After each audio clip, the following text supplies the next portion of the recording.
गोरी बहन की शादी। विद्या बेटी, ये ले, ये साड़ी पहनकर तैयार हो जा। ये बादामी रंग तेरे गोरे रंग पे खूब खिलेगा। और हाँ, अच्छे से मेकअप करना ताकि लड़के वाले तुझे देखें तो देखते ही रह जाए। ठीक है मेरी प्यारी माँ।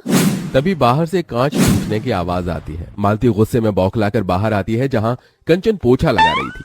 मालती को देखते ही कंचन सहम सी गई। क्यों री काली करमजली, आज मेरी बेटी के लिए कितना बड़ा दिन है। तूने जानबूझकर इस शुभ घड़ी में कांच तोड़ दिया। नहीं माँ, मैं तो पोछा लगा रही थी, गलती से गुलदस्ता गिर गया।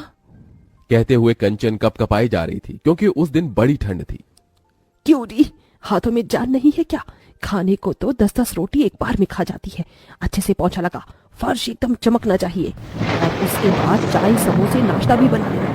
ये कहते हुए मालती जानबूझकर उस बेचारी के पैरों पर से चढ़कर चली जाती है, जिससे कड़ाके की ठंड के मौसम में उस बेचारी की चीख निकल जाती है।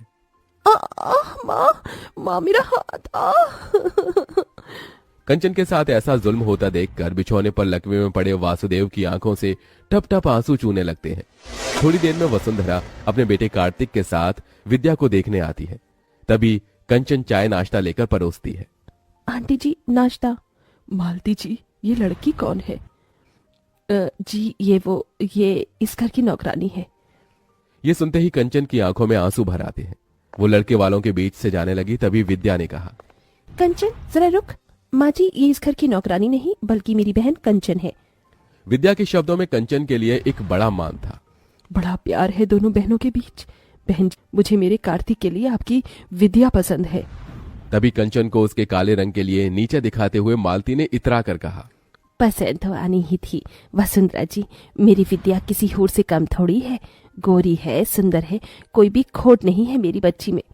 अच्छा जी, अब हम चलते हैं, जल्द ही बारात लेकर आएंगे। वसुंधरा के जाने के बाद मालती कंचन पर आग बबूला होकर बोली, क्यों री काली कलोटन, तुझे कहा था ना कि अपने बदसूरत मुंह पर घूंघट ओढ़ कर बाहर आने को। अगर तेरी वजह से आज मेरी गोरी बेटी का रिश्ता कट जाता तो तेरी तो शादी हो नहीं रही। कम से कम अपनी बहन का तो घर बस जाने दे।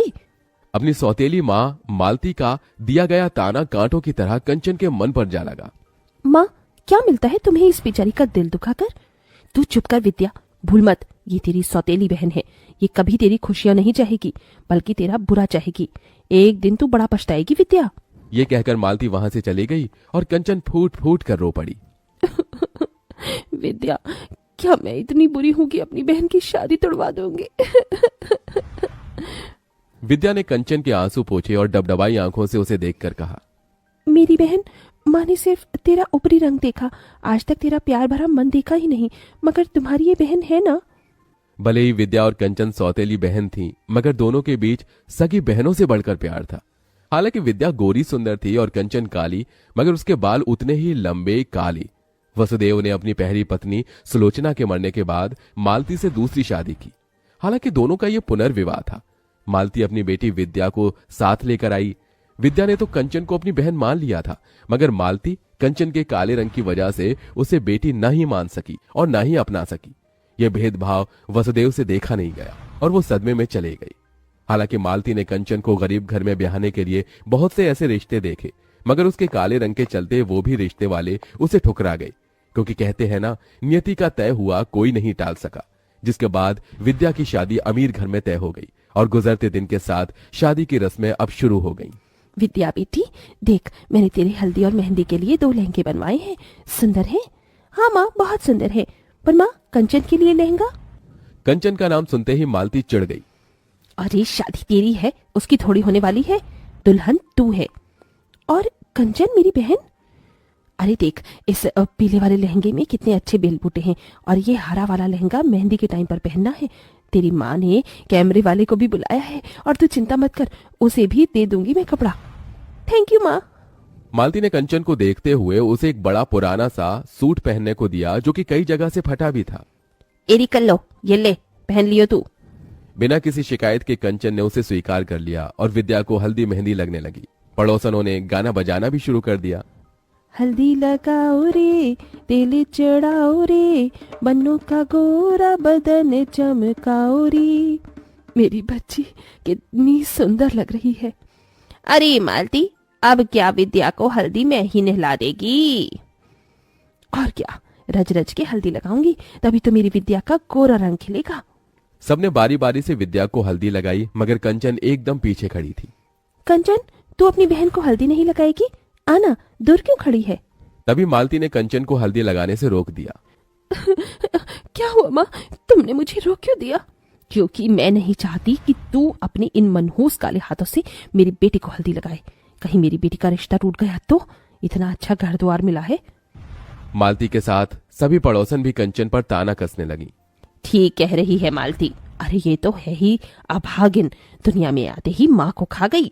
वही तो, इसे तो इस शादी के शुभ रस्मों से भी दूर ही रखो, इसकी काली नजर न लग जाए। होने वाली दुल्हन को वैसे भी इतनी गोरी और सुंदर जो है। बस बहुत हुआ, मैं मानती हूँ कि मेरी बहन का मुझे हल्दी लगाना मेरे लिए शुभ है। कंचन, मुझे हल्दी लगा। कंचन ने अपनी गोरी बहन को हल्दी मेहंदी लगाई, तभी कुछ हल्दी उसके चेहरे पर लग गई। हे राम, ये तो अपशकुन है, दुल्हन की हल्दी इसे भी लग गई। कंचन उस हल्दी को धोने लगी, तभी रुक जा कंचन, कहने दे इन्हें जो कहना है, मेरे लिए ये शुभ शगुन है। मुझे तो डर है बहना, कहीं ये कल्लो अपनी बहन की शादी काट कर खुद ना दुल्हन बन जाए। ये सुनकर तो जैसे मालती के मन में डर बैठ गया। शादी का दिन भी आ गया। कंचन विद्या के लिए खुश भी थी और उदास भी।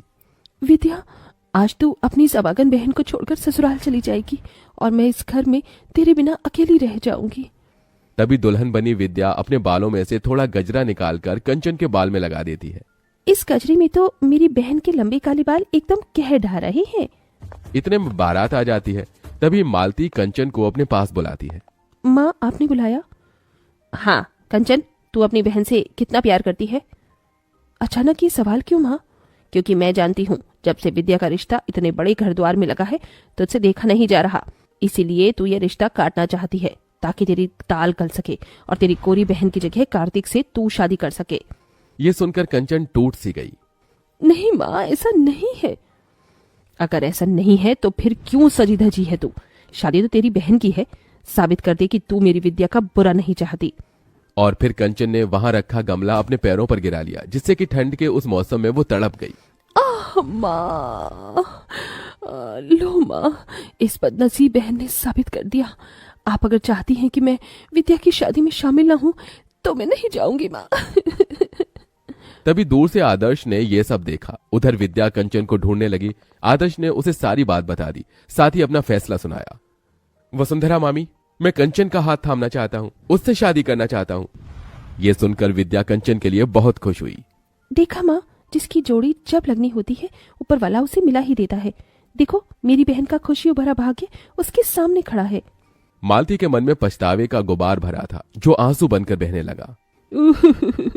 कंचन बेटी, अपनी माँ को माफ कर दे, मेरा ही मन मैला था, इसीलिए विद्या के लिए तेरा प्यार कभी देख न सकी। बोल, तेरे लिए क्या करूं? बस इतना कर दो माँ कि आज अपनी इस बेटी को मायके की चुनरी ओढ़ाकर विदा कर दो। ये सुनकर सभी का दिल निकल आया, जिसके बाद कंचन का कन्यादान उसकी गोरी बहन के साथ उसी मंडप में हो गया और दोनों विदा।